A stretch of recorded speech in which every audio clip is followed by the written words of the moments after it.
Let's talk. John Brown. Motorcycle Grand Prix.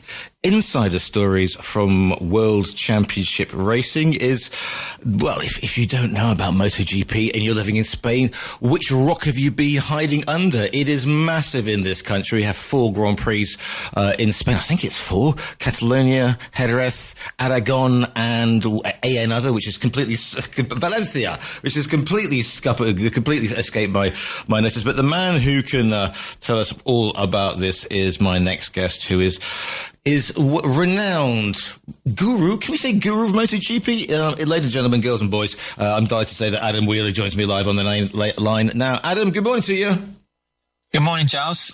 Yeah, definitely not a guru. I don't know, pretty well ensconced in the scene, I guess you could say. But yeah, gurus have probably been a little bit generous. Well, you know, it's almost the weekend. So what is your role? I mean, you report on it for international press. I mean, how did you get into following this? Oh goodness. Well, the rapid version. My dad was, incredibly into sort of motorcycle racing. We lived half an hour from Brands Hatch Circuit in the UK. And I moved to Spain about 25 years ago, actually, to work in the MotoGP series as one of the first English reporters for Dorna Sports, who are the company that hold the rights to the series.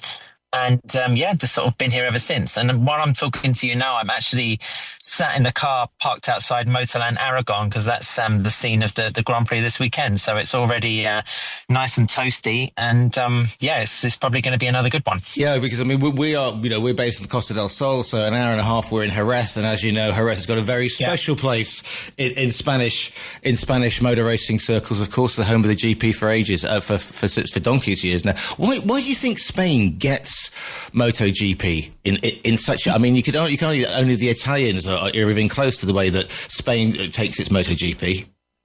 I mean, it just all boils down to the sunshine, doesn't it? I mean, I think that's why, you have such a large volume of motorcyclists. I live in the center of Barcelona and the things are everywhere. And I think that's just the basic first ingredient for people being on 2 wheels. I mean, of course, post Second World War, it was obviously the most affordable means of transportation for a great many people as sort of societies and industries began to rebuild. But, I can remember as a kid coming on holiday to Spain and, seeing riders or cutouts or POS, if you like, in gas stations of MotoGP riders and thinking it was incredible. As a kid who sort of grew up close to Brands Hatch and motorcycle racing, not really being on the landscape in the UK, to see that sort of prominent advertising for the sport was unreal. I can remember buying a beach towel like in a market in Cartagena down south with Emilio Alfamora, who is hardly a standout icon of motorcycle racing, and feeling, like I was going to the beach with the coolest piece of, attire you could have. So yeah, just the prominence of motorcycle racing. And I explained to people, like, especially in the UK, the fact that it appears on the evening news, is a major asset, I think, the way that Spanish developed their motorcycle racing styles as well explains why they've just dominated the sport for the last sort of 15 to 20 years. You see, it's really interesting because, I'm a little bit older than you see. So I grew up, I was like a 10-year-old in 1978. And at that point we had Mick Grant, Barry Sheen, Ron Haslam, Rocket Ron. And we used to have the Trans-American series. So Kenny Roberts and Randy Mamet would come over, and they had these great races at Alton Park, Mallory Park, Brands, etc. And at that point, it was 500cc racing, Phil Reed, etc. And we had this, and it was very much front and centre in the UK. But as time developed, I suppose the racing it changed. The character of the racing changed. Barry Sheen was perhaps the last sort of, the substantial, the last British race that people would know. And since then, it's gravitated to.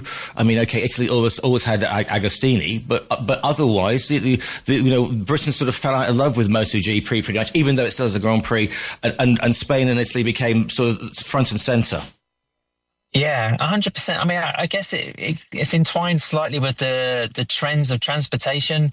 Motorcycles became more expensive. British roads became busier. Yeah. There's all sorts of social cultural threads, linked with that. But I think as a sport, motorcycle racing has only got more spectacular as the speeds and the physics have increased.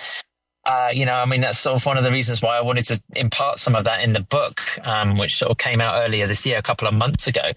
But I remember growing up as a kid, my dad used to have like a season ticket for brands. So we would be down there for a club race one weekend, and then the following weekend it'd be some sort of power bike. Then it would be an international. I mean, he took me to those transatlantic races as well. I mean, Barry Sheene did a pretty good job of crossing over into the mainstream when there was hardly any sort of mainstream media outlets compared to now. And then, the UK's just been starved really of those high profile athletes since Cal Crutchlow, retired in 2020. Yeah.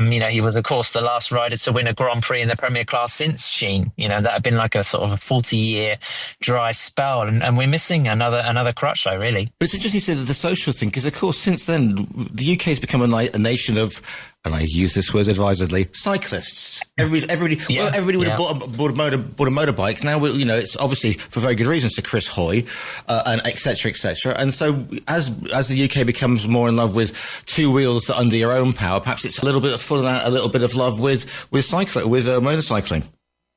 Yeah, I think it's just maybe the state of the roads as well. I mean, I was working last weekend in Germany for the motocross Grand Prix, and just driving through Germany, I just thought, this is an amazing sort of landscape to drive on. Whereas, the previous weekend I'd been in Silverstone for the British Grand Prix, and you just couldn't drive for more than a couple of hundred meters without hitting a pothole.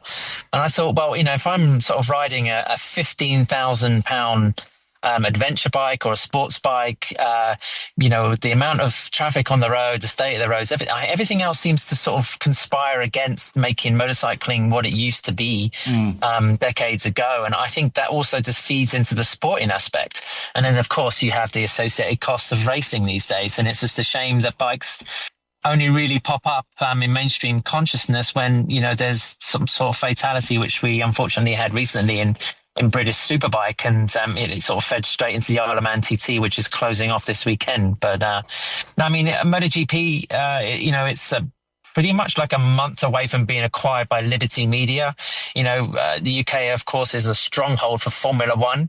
And, Liberty Media holds sort of control, or they hold the reins of Formula One. If any of the sort of promotion nuance feeds into motorcycles, then we could see a lot more motorcycle racing pop up or feed a little bit more into, people's appreciation of general wider sport. So that's the hope anyway. Yeah, but the thing is, okay. I mean, there was a very good quote the other day saying that if you following Formula One and Drive to Survive, people have got into Formula One on Drive to Survive, but they need drama, so they want to see Verstappen and Russell duking it out in the car park afterwards. If you have been to a MotoGP race, as I have at Jerez, you don't need drama because there is enough going on in terms of overtaking and sheer, my goodness, how on earth did he make it? I mean, watching Rossi at his peak going around a corner, or even Crivier or Carlos Checa, and you'd go, how on earth did they get around there without taking out, everybody else, half the spectators? Because the drama is inherently there.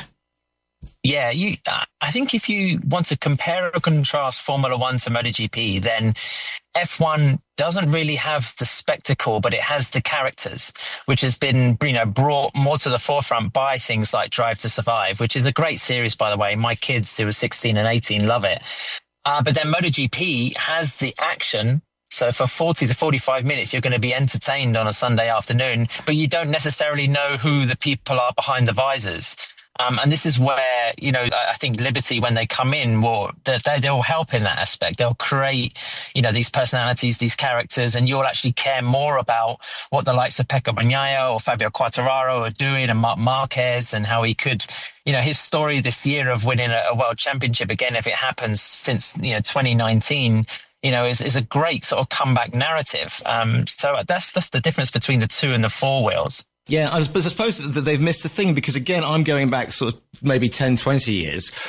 Rossi, the Doctor, a character and a half. His ongoing battles with Seti Hibernau, of course, who, Max Biaggi, famously, and then you've got supporting crew, a crew like, I don't know, like I say, Carlos Checa from before. You've got Loris Capirossi, Jorge Lorenzo with Lorenzo. They were all kind of there, but now we've sort of skipped a it's moved on, and perhaps the younger drivers don't have quite, Marquez notwithstanding, have quite that charisma or quite that personality outside of the sport? Yeah, I mean, don't forget his clash with Marc Marquez. Rossi versus Marquez in sort of 2015 in Sepang. That was for me the kind of nadir of MotoGP at its most sort of hooligan element, because you had these rival camps. I mean, for years afterwards, Marquez was booed at every Italian round. He sort of was the one perceived to have denied Valentino Rossi his last chance at a world championship. And Rossi is much loved in motorsport, for his theatricality. I mean, he's an incredibly intelligent and ruthless motorcycle racer, sort of carved his own niche and sort of transcended the sport, really. One of the very few. He was a shortcut. If you said Valentino Rossi, then people sort of generally knew what you were talking about.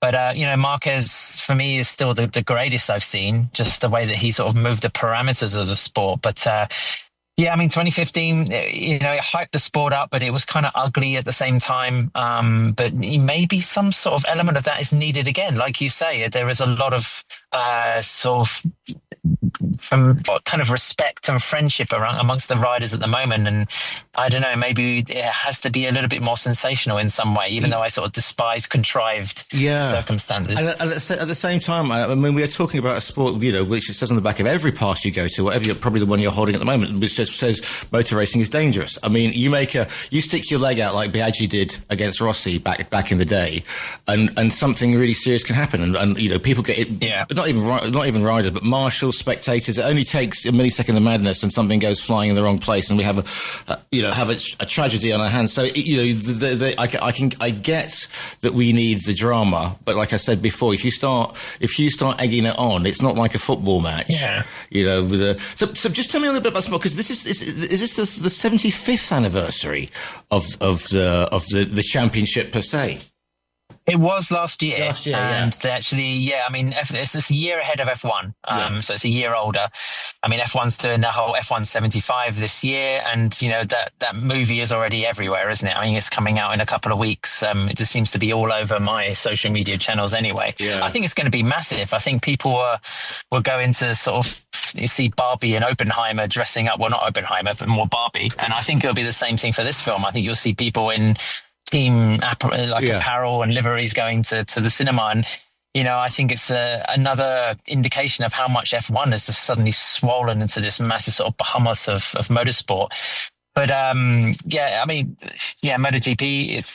I think it's always been a little bit in the wake of F1. And I just hope, in the next sort of month or so, it can pop up and, find its own sort of position and get bigger, because the action and the intensity deserves more of a fan base. But perhaps the thing that makes it appealing is the fact that, it's not, you can sort of relatively wander around.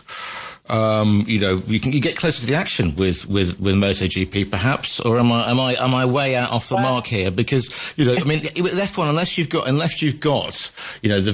VIP paddock pass or whatever, you are quite a long way away from the action. And it is very, very you see your drivers on the parade lap, and that's kind of it. I'm not saying that you can walk into the motorhomes in MotoGP these days, but you can get a little bit closer. I've always thought. Yeah, I would wager MotoGP is a little bit more accessible. I mean, it's still quite exclusive in the paddock. I mean, you need a special pass to get in there. But I think, it's just more relative. I think you can appreciate more what the individual or the human element of it, because you can see these guys scraping various parts of their anatomy on the road at 150 mile an hour. Whereas F1, of course, with the safety developments and advancements, with the halos and everything else, you don't really get that kind of connection, which is where Drive to Survive was so good for the sport, because it really just, peeled back the protective layers of the car and said, well, here's what Max Verstappen's like, and here's what he thinks. Whereas in MotoGP, I think you can look at the motorcyclist right away and think, well, I have to respect what this guy is doing, or how he's committing, or the risks that he's taking. And also, if you're a sports biker, if you've gone to Jerez, you've gone to Barcelona or Valencia on your sports bike, you can kind of see a similarity, vague that maybe, with what you're riding, what you're going to be riding home with. Whereas you really can't do that with a modern F1 car. Yeah, I mean, I've kind of heard the opposite. I mean, I've heard people say that MotoGP, is unrelatable because people don't know what it's like to ride a motorcycle, whereas everybody knows how to drive a car. Therefore, you can appreciate, maybe a 0.1 of what Lewis Hamilton's doing on a Sunday. I mean, yeah, it depends on how you look at it. I think just from a visual point of view, you're going to be more impressed with MotoGP and being trackside. The physics of it, the volume of it. That's something I tried to convey a little bit in the book. For people that haven't got close to the action, it is quite a visceral sport. So, I mean, with the book itself, are you taking people or leading them gently by the hand through what goes on in a Grand Prix weekend? Some of the circuits like Aston, which a lot of people won't have heard of, but is as famous as Spa is in F1, for example. It's part of the history in a way that some circuits aren't. And also, the press conferences, debriefings, all the bits and pieces, because you don't just rock up with a bike and go for it. There's a huge technical thing. I mean, is that what you're trying to give a bit of history, a bit of location, and put a bit of colour, a bit of flesh on the bone? Yeah, definitely. Trying to sort of outline a little bit what's going on in the sport. I mean, Ducati are the sort of predominant manufacturer for the last half a decade. How did they get to that position? Some of the personalities, what ultimately makes a person want to risk their life going at 220 miles an hour. Some of the safety stuff, how airbags have become mandatory and how they've had an influence. And then also, just trying to take the reader into what a Grand Prix is like, because I think the majority of books we've seen about sort of motorcycle racing in particular is based more on, say, riders and biographies and autobiographies, or the technical side explaining what the bikes are, or historical. So this was something like a little bit different, and it was influenced by books like All Played Out by Pete Davis, who was, accompanying like the England football team at the 1990 World Cup, and also Richard Williams, like a renowned F1 journalist. Yeah, I've interviewed him a few times. Yeah, I've interviewed him. Races is brilliant. Yeah, I mean, I loved that book, and I loved the way that he kind of really just sort of submerged the reader into what it was like in F1 at the time of Schumacher and Hill and Jacques Villeneuve. I love that kind of sort of insider scope. And I think in the media landscape these days, where people consume everything through sort of podcasts, videos, less and less on long form articles, and the real kind of depth you can achieve through writing, the book does seem like a natural thing to do at the time. So I hope people who sort of want to get more into the sport or find out this is a little bit more about the fabric of it will enjoy the pages. What? Do you ride yourself, Giles? No, I don't. I follow previously? it. I follow it. I have the worst luck with motor transport in the universe, and so there. And I'm quite. People will know this. And my father was a professional racing driver, and we have this theory that basically he did a deal that he would never have a serious accident on the track as long as his son got all the bad luck motor-wise. So if I even look at a car that's, it falls apart. So motorcycles at an early age, I decided after doing schoolboy scrambling and falling off in a big way on a wet bit of road, I thought, right, that's me done with that one. Because once you crack your hip at 17, it remembers. And I've yet to fall off a car. However, I do follow it. I do follow it very, very much so. And if you're living in Spain, it is all, it's always going to be there or thereabouts. Yeah. And Jerez, the week before Jerez down here on the Costa del Sol is quite something. Why? Because long form. I'll just ask you this one quickly. Why do you think young men race? Is there a thread about why they want to go out there? And you mentioned the super sports fatalities, and it wasn't that very long ago that we lost a rider in the first class as well, the Italian rider. So why do you think young men and women indeed, do you think they want to race? What is it, do you think, the buzz? Yeah, I mean, good point about the women, because, I think this is the second year of the WCR Women's World Championship, which runs concurrently in the World Superbike Series. I don't know. I just think pick a cliche. Is it just sort of the form of adrenaline and the fact that motorcycle racing now is maybe a little bit more difficult to do, a little bit more exclusive? I mean, these guys race these €2 million prototype machines for 22 weekends. They have a handful of tests to get the thing set up, but that's pretty much it.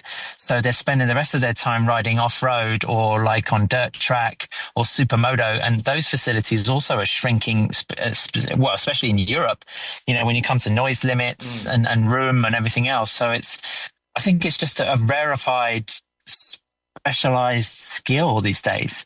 And I guess, like we were saying earlier in the show, it's, I think it's still very much part of the culture, and especially in Southern Europe, in Spain, Italy, Portugal. There's also thriving motorcycle scenes like in France. I mean, the French GP in Le Mans is sold out each year with 200,000 to 300,000 people. The attendances are incredible. Sachsenring as well for the German Grand Prix is always extremely busy.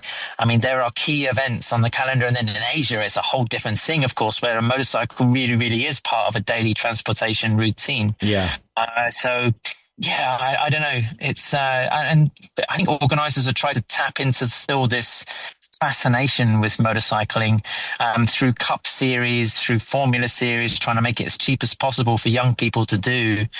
I think that I wouldn't go as far as to say that it's a thriving scene, but then I still think that it's one with a lot of passion and a big, big community. Yeah, I mean, I had a young guy in here in my show a couple of weeks ago called Josh Wood, and he's trying to get, he's 16 years old, he's racing in junior series. It's still, I mean, it's still sort of 60,000, to do a full series. I mean, it's eye-watering, but the enthusiasm's there, and you see these, and he's training, and he's doing, he's only 60, he's eating right, he's doing he's not doing the Mick Harewood, having a quick fag and then, or Barry Sheen, a fag and a beer on the bike with a Miss World behind him. I mean, this guy is nutrition, training, the whole thing. He's got that 1,000-yard stare, which is quite frightening in one so young. So that it's still got attraction. And I suppose the other thing is the fact that, Adam, if people haven't been to a MotoGP, it must be great when you take them along and sit them at the first corner or something and say, right, just stay there and watch this. Yeah, 100%. Like I say, it's the whole kind of sensory impact, the noise, the speed, what you're actually seeing these guys doing on the bike. It's, people that have seen it for the first time, it really makes an impact. And it's always refreshing to see that, even after like 20 years. Sometimes I've heard plenty of marketing people and teams people saying, we just need to get people through the gate, because when they see what, is on offer, then they'll come back again. And, I'm sitting outside Motorland now, and, there are already fans here outside the gate on a Thursday waiting for riders to roll in. And I think it's impressive. It sort of, once it grabs you, like most motorcycling in general, I think it just stays with you. So I suppose the aim of the book, which I'm holding, here you go, in my hot little hands, people listeners can hear it, is the fact that this is, you can watch your MotoGP, but also you can find out more of what's going on because you've detailed the sort of the behind the scenes look. Yeah, I mean, you can see it on, through the TV, you can watch it through an app, you can see some of the highlights through Instagram or whatever. But if you want to find out more, or you want to get deeper, or, you want to sort of learn a bit more about Pecco Bagnaia, the guy who's won the world championship in, sort of the last couple of years, 22, 23, then, there's this long form content where you can really sort of take a dip in and learn some more. The book is called Motorcycle Grand Prix, Insider Stories from World Championship Racing. It's by Adam Wheeler, who we're speaking to somewhere in a car park outside Aragon. If people want to find out more information about you, and follow you on the socials, where's the best place to find you and say nice things to you? Well, I'm still doing stuff on Twitter or X, not so much, but On Track Off Road, which was like an online magazine I had for sort of 10 years. Again, an example of how kind of the media landscape changes. But yeah, they also have a blog on Substack, the Substack platform, On Track Off Road. So have a look there. I'm writing numerous stories from every Grand Prix weekend. And then, of course, with some colleagues, we do the Paddock Pass podcast, which is on every sort of audio channel. So if you want a daily update from what's going on at MotoGP, including interviews and other content, then just search for a Paddock Pass podcast. And of course, you can download the book, or you can order the book via our own virtual bookstore. There's a nice picture of the front cover on the website. Just thought me. So when the race finishes and everybody else is relaxing a bit and having champagne, presumably you've got to sort of scrabble off and file sort of 300 or 500 words quick, haven't you? That must be quite a sport in itself, Adam.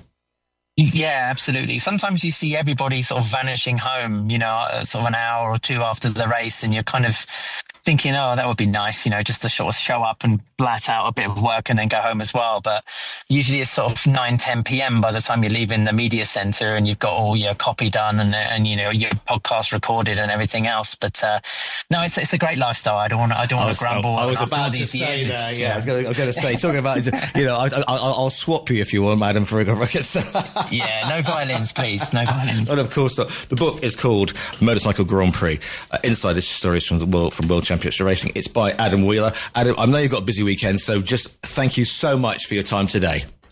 No, to you. Thank you. Thanks for talking about the book.